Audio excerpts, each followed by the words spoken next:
Hello दोस्तों, स्वागत है आप लोग का आपके अपने YouTube चैनल रुस्तम क्लासेस में। आज हम लोग का सेकंड पार्ट होने वाला है दोस्तों, और सेकंड पार्ट में हम लोग सीखेंगे पाइथागोरस प्रमेय का विलोम। इससे पहले हम लोगों ने पाइथागोरस प्रमेय को सिद्ध कर लिया था। अगर आप वह वीडियो अभी तक नहीं देखे हैं तो आप जाकर के देख लो, उसका लिंक हमने डिस्क्रिप्शन बॉक्स में लगा रखा है। तो चलिए दोस्तों, हम लोग पाइथागोरस प्रमेय के विलोम सीखते हैं। अब ये विलोम का मतलब क्या होता है इसके बारे में आप लोग पहले जानिए। ठीक है, इससे पहले हम लोग पाइथागोरस प्रमेय को सिद्ध कर लिए थे, लेकिन आज हमारे पास सवाल है पाइथागोरस प्रमेय का विलोम, यानी पाइथागोरस प्रमेय का उल्टा। एक तरह से विलोम का मतलब अपोजिट होता है, उल्टा होता है। ठीक है, अब यहां पर देखिए कि पाइथागोरस प्रमेय आप किस प्रकार से सिद्ध करते थे।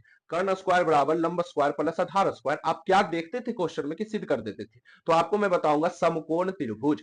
अगर क्वेश्चन में अगर कोई त्रिभुज जो होगा उसका एक कोण का मान जब 90 डिग्री होता था तो हम आपको क्या बताए थे कि 90 डिग्री जब भी होगा तो पाइथागोरस प्रमेय से हम आएंगे। ठीक है, बट यहां पर क्या कहा कि पाइथागोरस प्रमेय का विलोम सिद्ध करिए। अब हम आपको कर्ण स्क्वायर बराबर लंब स्क्वायर आधार स्क्वायर सब दे देंगे, मतलब एच दे देंगे, पी दे देंगे, हाइपोटेनियस परपेंडिकुलर अपॉन बेस। ठीक है, ये तीनों चीज आपको पता रहेगा। आपको 90 डिग्री को प्रूव करना था, लेकिन इससे पहले वाला प्रश्न पाइथागोरस प्रमेय को सिद्ध करें उसमें क्या था कि आपको 90 डिग्री दिया हुआ था, आपको सिद्ध करना था कर्ण स्क्वायर बराबर लंब स्क्वायर प्लस आधार स्क्वायर। तो समझ में आया कि क्वेश्चन क्या है कि आपका कर्ण स्क्वायर लंब स्क्वायर आधार स्क्वायर अब इसमें दिया हुआ है, अब आपको 90 डिग्री प्रूव करना है। ठीक है, तो पहले हम लोगों ने 90 डिग्री से कर्ण स्क्वायर लंब स्क्वायर आधार स्क्वायर निकाला, लेकिन आज हम लोगों को कर्ण स्क्वायर बराबर लंब स्क्वायर प्लस आधार स्क्वायर एच बराबर P square plus B square ये दिया हुआ है। आपको सिद्ध करना है कि इसका जो मान है ना, एक कोण का मान 90 डिग्री है कि नहीं, क्योंकि आपको हम हमेशा बताएं दोस्तों कि 90 डिग्री होता है तभी ये साहब आते हैं, घर से यही निकलते हैं पाइथागोरस। ठीक है, अगर एक को 90 डिग्री का हो गया तो इनको आना बहुत जरूरी है। ठीक है, तो चलिए हम इसको स्टार्ट करते हैं, आपको अच्छे से समझाते हैं। ठीक है, अब देखिए दोस्तों, यहाँ पे क्या है कि पाइथागोरस प्रमेय का विलोम। अब इससे पहले हम लोग पाइथागोरस प्रमेय भी सीखे थे, उसमें हम आपको क्या बताए थे कि थ्योरी बाबू याद रहेगा तो अब आप प्रश्न में आप प्रश्न को अच्छे से समझ सकते हो, क्वेश्चन बना सकते हो एग्जाम में। बट आपको कभी ऐसे क्वेश्चन नहीं पूछ देगा पाइथागोरस प्रमेय को विलोम सिद्ध करें। ठीक है, आपको ये दिया रहेगा इसका थ्योरी। ये पाइथागोरस प्रमेय का विलोम आप कैसे समझोगे, कहेगा कि यदि किसी त्रिभुज की एक भुजा के वर्ग अन्य दो भुजाओं के वर्गों के योग के बराबर हो तो आपको क्या बताया गया कि ट्रायंगल आपका दिया गया है, और कहा यदि किसी त्रिभुज की एक भुजा के, तो एक भुजा यानी कर्ण, ठीक है, एक भुजा के वर्ग, तो इसका चलिए वर्ग कर देते हैं हम लोग, एक भुजा का वर्ग हो गया।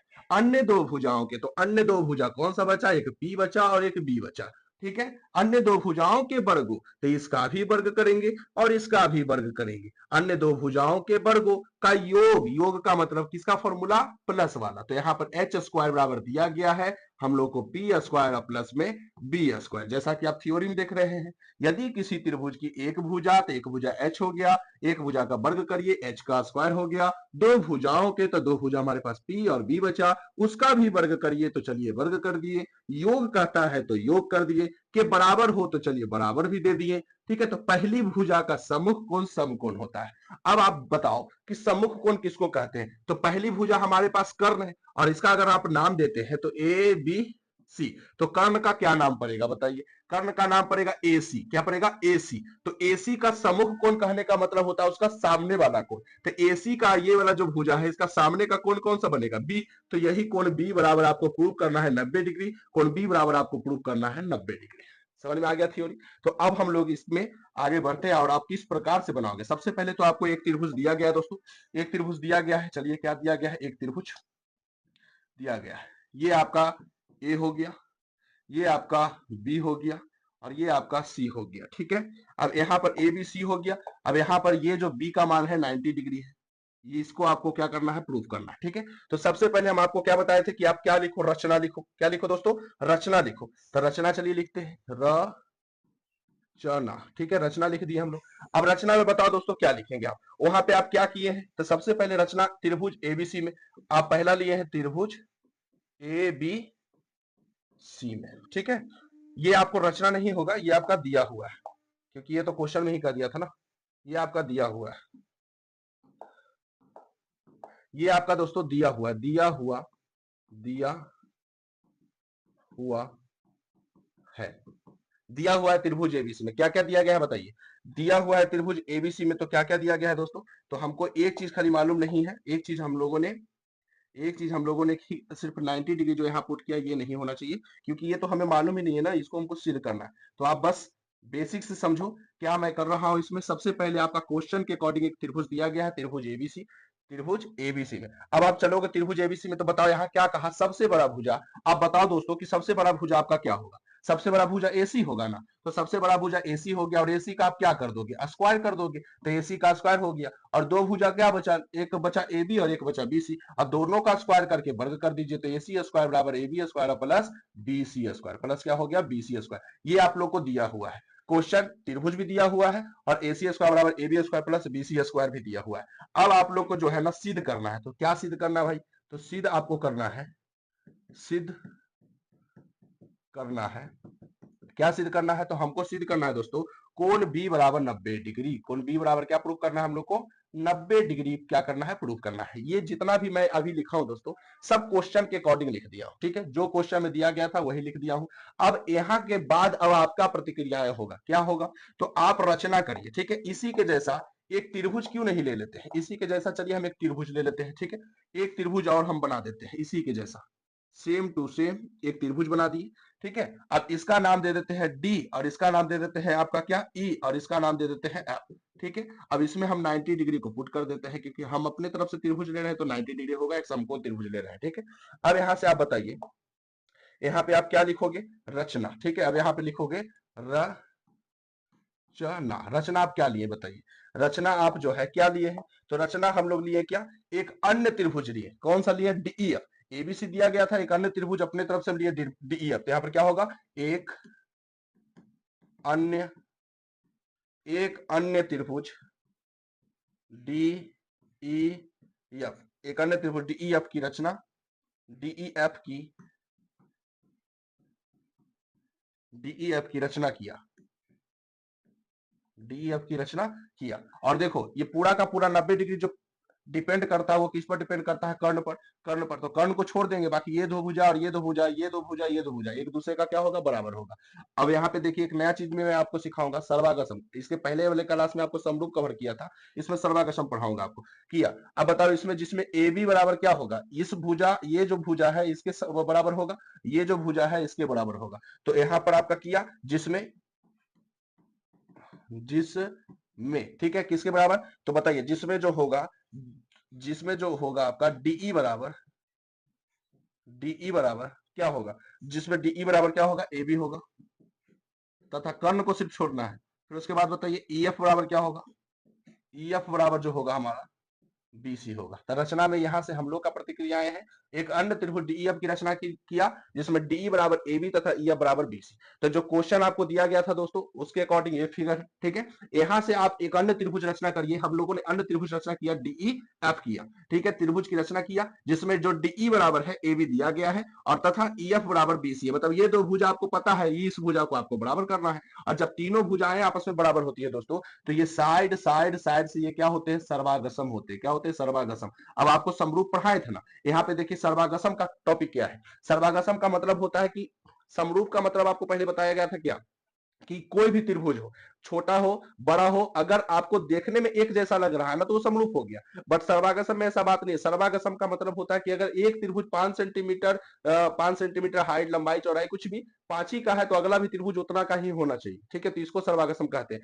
अगर एक आयत जो है 64 सेंटीमीटर स्क्वायर क्षेत्रफल घेरे हुए है, तो अगला जो आप आयत लीजिएगा वो 65 कर दीजिएगा, तो सर्वागसम नहीं होगा। ये आपका क्या होगा, 64 जब आप करिएगा तब सर्वागसम होगा। तो यानी इसका मतलब क्या होता है ना, कि 64 64 दोनों बराबर रहेगा तभी सर्वागसम कहते हैं। लेकिन अगर 64 का 65 आप कर देंगे तो सर्वागसम ही नहीं हो सकते। हाँ, ये क्या हो जाएंगे, समरूप हो जाएंगे। अगर आप सर्वागसम का मतलब समझना है तो एक और समझिए, जैसे यहाँ पे देखिए ये हाथ है, ठीक है दोस्तों, ये हाथ है। हम आपको एक एग्जांपल दिए थे कि एक हाथ बड़ा आदमी का है, एक हाथ छोटा आदमी का है, तो ये एक दूसरे का क्या है, समरूप है। इसको क्या बोलते हैं, समरूप है। तो आकार एक ही जैसा, ठीक है तो आकार एक ही जैसा, बट इसमें जो है मतलब देखने में आपको एक ही जैसा लगेगा, एक छोटा है एक बड़ा है, बट इसको समरूप कहेंगे। लेकिन सर्वागसम इसको नहीं कह सकते, ठीक है। सर्वागसम किसे कहते हैं, अगर एक हाथ जो है आपका, जब अगला जो आकृति है अगर इसके ऊपर रख दिया जाए, इसके ऊपर ऐसे करके रख दिया जाए, तो पीछे वाला भाग जो है ना, पीछे वाला भाग दिखना नहीं चाहिए। पिछले वाला हाथ जो है दिखना नहीं चाहिए। ये होता है खूबी सर्वागसम का, ठीक है। सभी भुजाएं आपस में सभी क्या होती है, बराबर होती है। तो ये सर्वागसम हुआ और ये समरूप हुआ, ये समरूप हुआ, ये सर्वागसम, ठीक है। सर्वागसम में दोनों बराबर होना चाहिए, समरूप में बड़ा छोटा कुछ भी चलेगा, ठीक है। तो आपको एकदम समझ में आ गया होगा दोस्तों। अब इसमें देखिए, इसको हम लोग क्लियर करते हैं सबसे पहले। ये सर्वागसम और समरूप ये सब जो है थ्योरी आप एकदम अच्छे से कंप्लीट करिए, इसमें आप लोगों को कोई भी प्रॉब्लम नहीं होना चाहिए दोस्तों, ठीक है।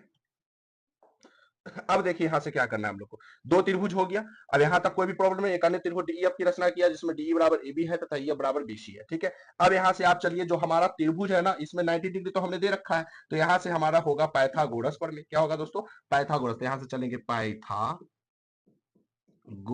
पाइथागोरस कहना, जहां पे 90 डिग्री आप ले रहे हो वहां पे ये साहब को आना बहुत जरूरी है।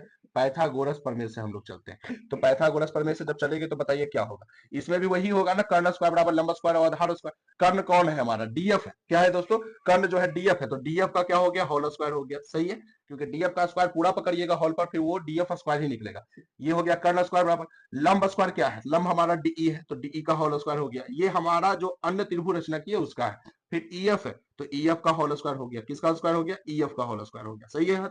अब बताइए डीएफ का स्क्वायर बराबर डीएफ का होल स्क्वायर बराबर डीई का होल स्क्वायर प्लस ईएफ का होल स्क्वायर। अब बताइए डीएफ, क्योंकि हमको डीएफ बराबर यही जो कर्ण है ना, ये जो है इसके बराबर आपको प्रूव करना है। अगर ये दोनों बराबर हो गया तो आप समझ जाइए साइड साइड साइड से त्रिभुज सर्वागसम हो गए। क्योंकि ये त्रिभुज, ये वाला जो भुजा है और ये वाला भुजा एक दूसरे का बराबर है, ये भुजा इसके बराबर है, तो हमको इसको इसके बराबर करना है, एसी और डीएफ, बस इतना ध्यान रहना चाहिए। तो डीएफ का होल स्क्वायर बराबर हम क्या कर सकते हैं, डीई है। डीई बराबर देखिए क्वेश्चन में क्या दिया गया है, एबी है, तो डीई बराबर हम कह सकते हैं एबी का होल स्क्वायर। डी बराबर कह सकते हैं एबी का होल स्क्वायर। और जो हमारा ये वाला जो था, इसको समीकरण आप एक मान लीजिए, ठीक है। तो डीई का होल स्क्वायर बराबर एबी का होल स्क्वायर और ईएफ का होल स्क्वायर। ईएफ बराबर क्या है, देखिए बीसी। ईएफ बराबर क्या है, बीसी। तो यहां हो जाएगा बीसी का होल स्क्वायर। क्या हो जाएगा दोस्तों, बीसी का होल स्क्वायर। तो बताइए, ये हमारा समीकरण एक और ये हमारा हो गया समीकरण दो। ये हमारा समीकरण कितना हो गया, दो हो गया। यहां तक कोई भी प्रॉब्लम आपको नहीं होना चाहिए दोस्तों। अब हम चलेंगे समीकरण एक एवं दो से। समीकरण चलते हैं एक एवं, समीकरण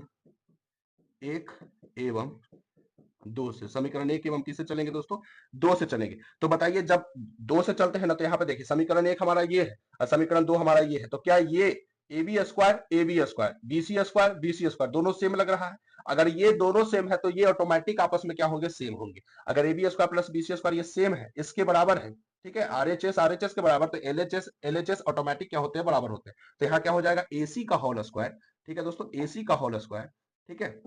यहाँ अगर याद रखना कि अगर आपका आरएचएस में बराबर संख्याएं दी गई है तो एलएचएस भी बराबर ही होंगे। तो यहाँ पर जो हो जाएगा एसी का होल स्क्वायर, एसी का, अरे यार इसको कलर चेंज कर रहे हैं, एसी का होल स्क्वायर, ठीक है, एसी का होल स्क्वायर बराबर क्या हो जाएगा, डीएफ का होल स्क्वायर। ये क्यों हुआ, क्योंकि हमारा आरएचएस क्या है, बराबर है। आरएचएस बराबर है तो एलएचएस बराबर हो जाएगी। अब यहाँ पे देखिए, अगर ये बराबर हो गया ना, तो उसके बाद आप क्या होगा, यहाँ स्क्वायर है तो यहाँ स्क्वायर से स्क्वायर खत्म हो जाता है बराबर में। तो यहाँ हमारा पास क्या हो जाएगा, तो एसी बराबर डीएफ, एसी बराबर डीएफ, ये हमारा जो हो गया फाइनल हो गया। एसी बराबर क्या हो गया, डीएफ हो गया। अब बताइए, एसी बराबर हमारा डीएफ हो गया, तो तीनों तो भुजाएं बराबर हो गई, तीनों भुजाएं क्या हो गई, बराबर हो गई। तो एसी बराबर हमारा क्या हो गया, बताइए, एसी बराबर डीएफ हो गया, तो तीनों भुजा बराबर हो गया। अब आप क्या कर सकते हैं, जब तीनों भुजा बराबर हो जाएगा तो हम कह सकते हैं अतः, क्या कर सकते हैं दोस्तों, अतः त्रिभुज डीईएफ, त्रिभुज डीईएफ सर्वागसम का साइन कुछ इस प्रकार से होता है, याद रखना। अतः त्रिभुज डीईएफ त्रिभुज एबीसी, ये दोनों एक दूसरे का क्या हो गए, सर्वागसम। तो कोई पूछेगा रीजन, रीजन पूछेगा दोस्तों, तो क्या बताना है, बताइए कि अगर सर्वागसम हुए तो किस अनुसार हुए। तो आप कह सकते हैं इसमें, ठीक है, आप इसमें कह सकते हैं कि ये जो हुआ है ये किसके अकॉर्डिंग हुआ है, ओ माय गॉड, ये जो हुआ है किससे हुआ है, तो side side side side side side Cauchy से, सर्वागसमता, सर्वागसमता, ठीक है, साइड साइड साइड सर्वागसमता से, ठीक है। तो ये याद रखना, एसी बराबर डीएफ, अतः त्रिभुज डीईएफ सर्वागसम त्रिभुज एबीसी, किस चीज से, तो साइड साइड साइड सर्वागसमता से हो जाएगा। तो हम क्या कर सकते हैं, जब तीनों कोण बराबर है तो उसका जो बी, यहाँ पर देखिए, अगर आपका समझ जाइए कि तीनों अगर भुजा बराबर हो गया, ए बी जो हो गया डीई के बराबर हो गया, बीसी जो है ईएफ के बराबर हो गया, डीएफ जो है एसी के बराबर हम लोग कर दिए। तो ये जो कोण होगा, कोण बी बराबर कोण 90 डिग्री, ये भी बराबर हो जाएगा, क्योंकि जब तीनों भुजाएं आपस में क्या होती है, बराबर हो जाती है, मतलब कर्ण कर्ण का हो जाएगा, लंब और आधार लंब और आधार का हो जाएगा, तो ये 90 डिग्री जो कोण होगा, ये भी 90 डिग्री, दोनों आपस में क्या हो जाएगा, बराबर हो सकते हैं। तो यहाँ पर हम क्या कर सकते हैं, कोण ई बराबर कोण बी। ठीक है, कोण ई बराबर क्या बोल सकते हैं, कोण बी बोल सकते हैं। तो यहाँ से आप याद रखना, कोण ई बराबर क्या हो सकता है दोस्तों, कोण बी हो सकता है। तो यहाँ पर कहते हैं कोण ई बराबर कोण बी, क्योंकि दोनों का बराबर का मान कितना है, 90 डिग्री। ये 90 डिग्री आप कब कह सकते हैं, जब आपको सर्वाग्र समता सिद्ध हो जाए। तो हम कह सकते हैं अतः अतः कोण बी बराबर 90 डिग्री प्रूव। यही हम लोग को 90 डिग्री प्रूव करना था। क्या करना था दोस्तों, यही हम लोग को 90 डिग्री प्रूव करना था। ठीक है, अब यहाँ पे देखिए, ये क्वेश्चन आप समझ गए होंगे कि कोई दिक्कत नहीं, सिद्ध करना है कोण बी बराबर 90 डिग्री, और हमारा कोण बी बराबर 90 डिग्री हमारा क्या हो चुका है, प्रूफ हो चुका है। ठीक है, कोण बी बराबर 90 डिग्री हमारा क्या हो चुका है, प्रूफ हो चुका है। तो एक बार आपको हम समझा देते हैं, ठीक है, बढ़िया से। देखिए, सबसे पहले आपको लोग को जो क्वेश्चन दिया गया है उसके अकॉर्डिंग ये त्रिभुज निकला। ठीक है, एक त्रिभुज निकल गया। तो त्रिभुज एबीसी में एसी स्क्वायर बराबर AB square plus BC square, AC square बराबर AB square plus BC square, ये तो दिया हुआ था। सिद्ध करना था कोण बी बराबर आपका 90 डिग्री। चलिए प्रूफ हो, हम लोग लास्ट में कर दिए, कोण बी बराबर 90 डिग्री। अब यहाँ से आपका काम है, याद रखना, यहाँ से आपका काम है रचना। रचना क्या करेंगे, तो उसी के जैसा एक त्रिभुज ले लेंगे, एक अन्य त्रिभुज डीईएफ की रचना किया, जिसमें डीई बराबर, जो डीई बराबर है एबी है, तथा ईएफ बराबर क्या है, बीसी है। ठीक है, पाइथागोरस प्रमेय से चलेंगे, क्योंकि अगर यहाँ पर हम लंब कोई समकोण त्रिभुज ले रहे हैं तो पाइथागोरस प्रमेय आएंगे ही। तो यहाँ पर बताइए, जब इसको फार्मूला से बनाएंगे, कर्ण स्क्वायर बराबर लंब स्क्वायर प्लस आधार स्क्वायर, तो कर्ण कितना है हमारा, डीएफ का होल स्क्वायर हो गया। ठीक है, लंब कितना है, डीई का होल स्क्वायर, आधार कितना है, ईएफ का होल स्क्वायर। तो डीएफ का होल स्क्वायर बताइए, डीई जो है किसके बराबर है, एबी के, तो डीई बराबर एबी का होल स्क्वायर हो गया। ईएफ का होल स्क्वायर, ईएफ बराबर देखिए क्या है, बीसी है, तो बीसी कर दिए, तो यहाँ पे हो जाएगा एबी स्क्वायर, और फिर उसके बाद कितना हो जाएगा, बीसी स्क्वायर। समीकरण 1 एवं 2 से चलिए, तो समीकरण 1 ये है, समीकरण 2 ये है। अगर ये देखिए आरएचएस बराबर है, तो एलएचएस ऑटोमेटिक बराबर हो जाते हैं, यानी एसी स्क्वायर बराबर हम कह सकते हैं डीएफ का होल स्क्वायर। स्क्वायर से स्क्वायर खत्म हो जाता है, तो एसी बराबर क्या आ गया हमारा, डीएफ आ गया। ठीक है, एसी बराबर क्या आ गया, डीएफ आ गया। सही है, एसी बराबर डीएफ आ गया। तो जब तीनों भुजाएं बराबर हो गए, तो अब हम कह सकते हैं त्रिभुज डीईएफ सर्वागसम त्रिभुज एबीसी, त्रिभुज डीईएफ सर्वागसम त्रिभुज एबीसी। कोई पूछेगा किससे, तो साइड साइड साइड, तीनों साइड बराबर है, और जब तीनों साइड इक्वल बराबर होते हैं तो कौन सा नियम लगता है, सर्वागसमता का नियम लगता है। तो यहाँ पर जब तीनों बराबर होते हैं, तो जो वहां पे हम कोण ई बराबर 90 डिग्री किए थे, ई जो है बी के ऑटोमेटिक बराबर हो जाएंगे, कोण ई बराबर कोण बी बराबर क्या हो जाएगा, 90 डिग्री। इस प्रकार से हम कह सकते हैं कोण बी बराबर 90 डिग्री हमारा क्या हो चुका, प्रूफ हो चुका। क्या हो चुका दोस्तों, प्रूफ हो चुका। तो उम्मीद है आप लोग को अच्छे से समझ में